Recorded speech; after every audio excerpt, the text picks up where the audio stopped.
दो चार हैं, पैसा तो आ रहा है पर घर में टिक नहीं रहा। डॉक्टर में, पुलिस में, एक्सीडेंट आदि में, कहीं गलत जगह पर व्यसन में अगर पैसा जा रहा है, जुए में, मांसाहार, मदिरा पान, या कहीं आया पैसा, पैसा आने में कमी नहीं, आ रहा है पर टिक नहीं रहा, रुक नहीं रहा।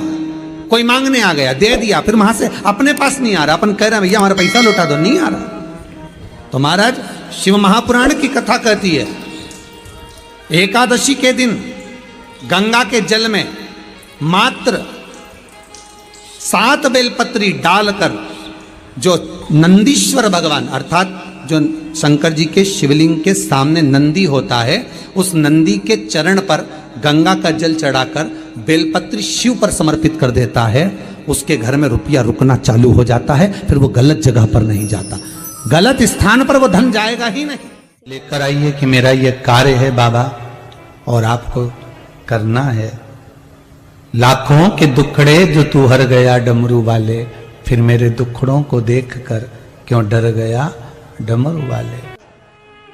और शिव महापुराण की यही सबसे बड़ी आनंदता कि आपको आग लगे बस्ती में और अपन रहो, अपने मस्त रहिए। जो ज्यादा गाली दे, ताना दे, अपशब्द बोले, जो तुमको ताने पर ताना दे, तुम और जोरदार खजूर वाली चोटी बना और ऐसा बख्तल लगाओ ऐसा वाला, और फिर निकलो, बोलते रहे, बोले। अपन तो अपनी भक्ति करो, शंकर के भजन में डूबे रहो, राम नाम कृष्ण नाम में डूबो, अपने क्या करना।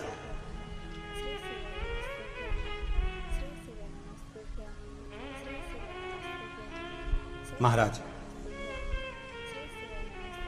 राम की दृष्टि में शंकर बड़े हैं, शंकर की दृष्टि में राम बड़े हैं, कृष्ण की दृष्टि में शिव बड़े हैं, शिव की दृष्टि में कृष्ण बड़े हैं, क्योंकि भगवान कह रहे हैं मुझसे बड़ा मेरा भक्त होता है, भक्त मुझसे बड़ा है। तो जो भगवान की भक्ति करता है भगवान उसको बड़ा समझ लेता है,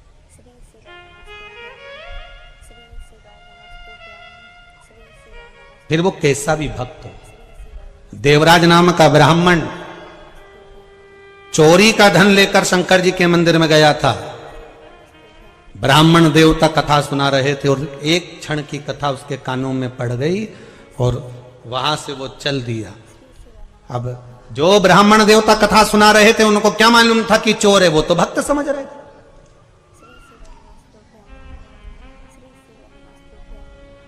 उनको नहीं मालूम कि ये चोर है, उनको तो भक्त समझ रहे।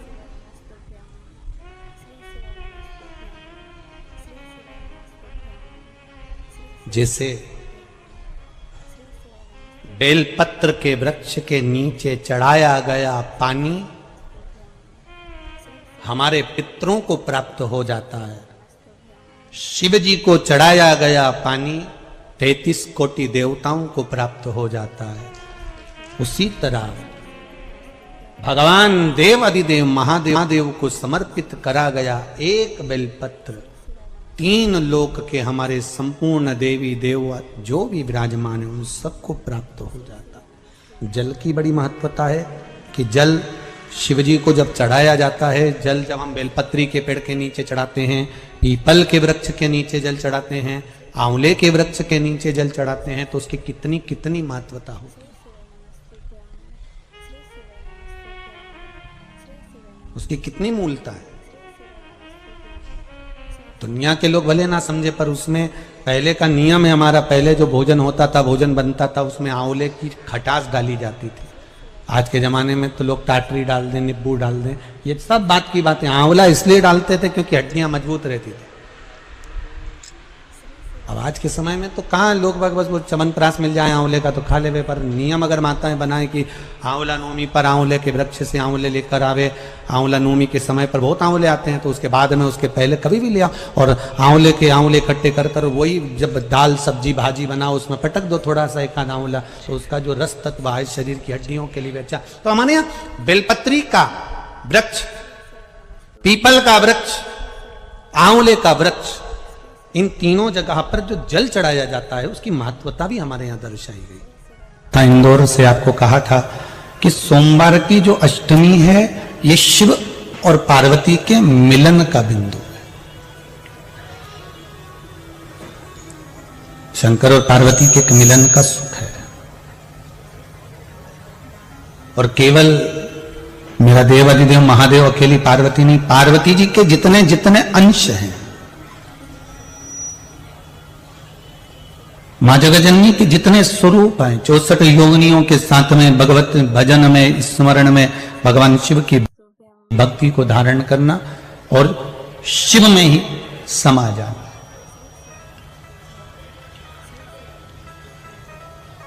आस्था चैनल के माध्यम से, फेसबुक यूट्यूब के माध्यम से जितने श्रोता भाई बहन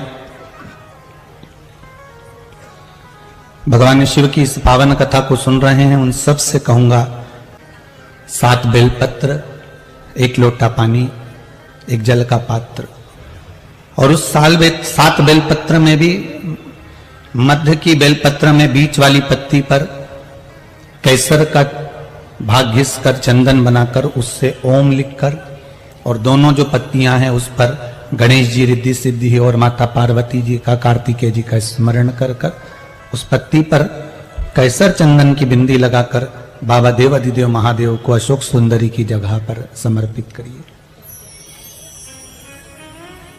और उसी में से 1 बेलपत्र वापिस बाबा से लेकर आइए कि मेरा यह कार्य है बाबा और आपको करना है। लाखों के दुखड़े जो तू हर गया डमरू वाले, फिर मेरे दुखड़ों को देखकर क्यों डर गया डमरू वाले। बाबा तेरे भरोसे पर यह कार्य किया, तुम्हें साधना है। शिव से निवेदन कर कर 1 बेलपत्र बाबा की वापिस लेकर आए, उसको संजो कर रखे। आज सोमवार की अष्टमी है, बाबा देव अधिदेव महादेव से प्रार्थना करना, निवेदन करना।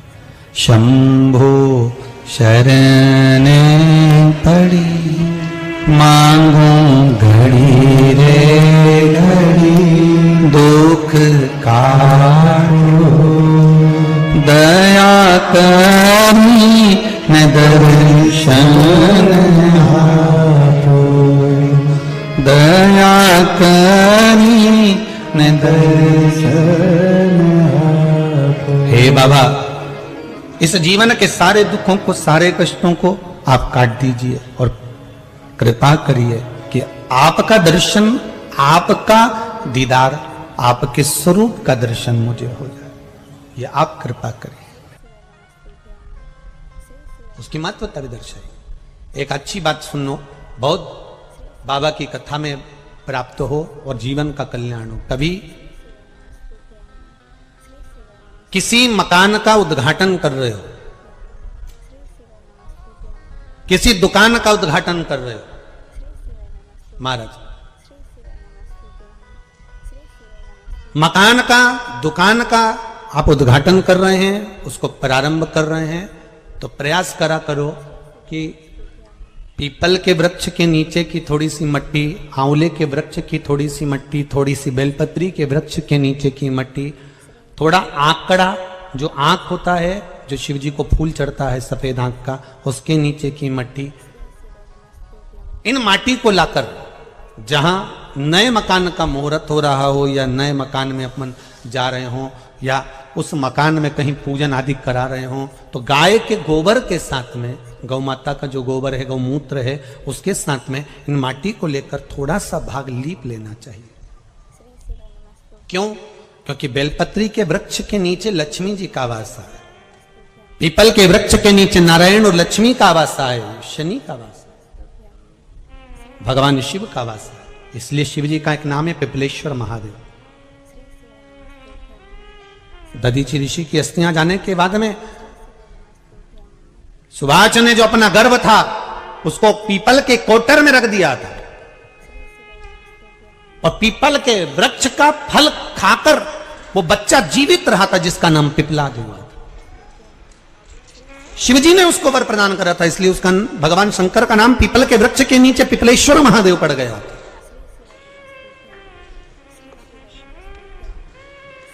भगवान शिव का नाम पिपलेश्वर महादेव। तो यहां जो नारायण, भगवान विष्णु, भगवान ब्रह्मा, भगवान शिव आंवले के वृक्ष के नीचे विराजमान है अपनी अपनी संगनी के साथ, तो वहां की मिट्टी सुख प्रदान करती है। पीपल के वृक्ष के नीचे की मिट्टी सुख प्रदान करती है, बेलपत्री के वृक्ष के नीचे की मिट्टी सुख प्रदान करती है, हमको आनंद की अनुभूति करा देती है।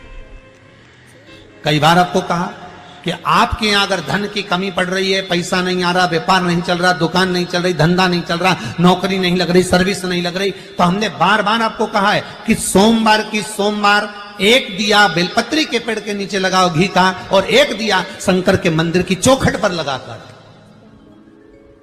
बार बार आपको कहा लगाओ, 1-2 सोमवार लगाकर तो देखो व्यापार चलता कि नहीं चलता। उस पर विश्वास रखकर लगाओगे, सुख मिलेगा, आनंद की अनुभूति होगी। ये सती माता ने यही एकादशी के दिन से जो व्रत साधना करना प्रारंभ करी थी, वो सुख देने वाली थी। निवेदन है आपसे,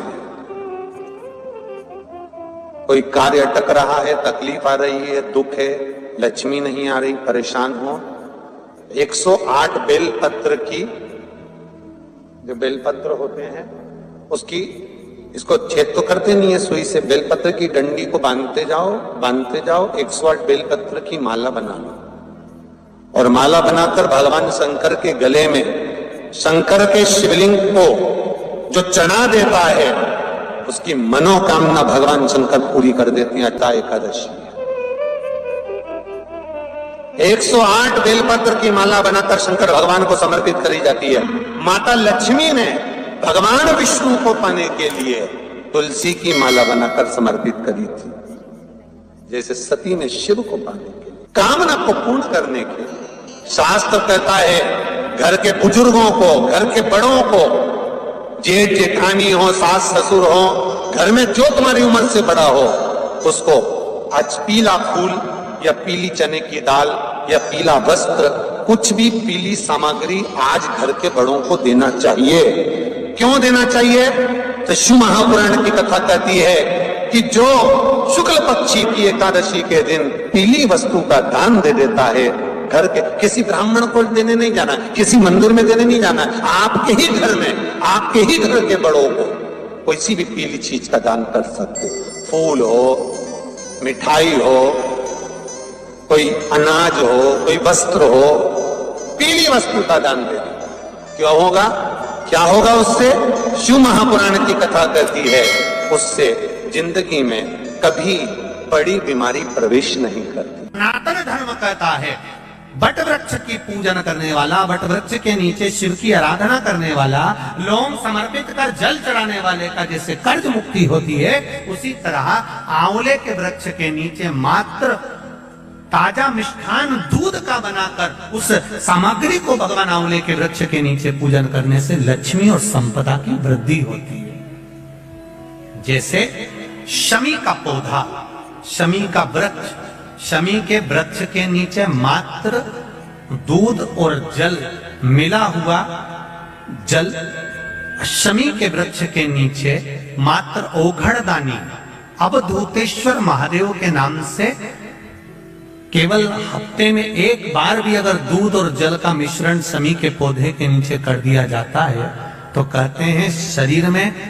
बड़ी से बड़ी अगर बीमारी है, कहीं कैंसर जैसा रोग है या किडनी लीवर जैसा रोग है, कोई भी तकलीफ, कोई गांठ अगर शरीर में हो गई है, तो शमी के वृक्ष के नीचे दूध का जल थोड़ा सा हफ्ते में एक बार अवधूतेश्वर महादेव के नाम से समर्पित कर देने से रोग का निवारण होने लगता है, रोग थम जाता है और आगे नहीं बढ़ पाता और उसका इलाज चालू हो जाता है, सुख का अनुभव।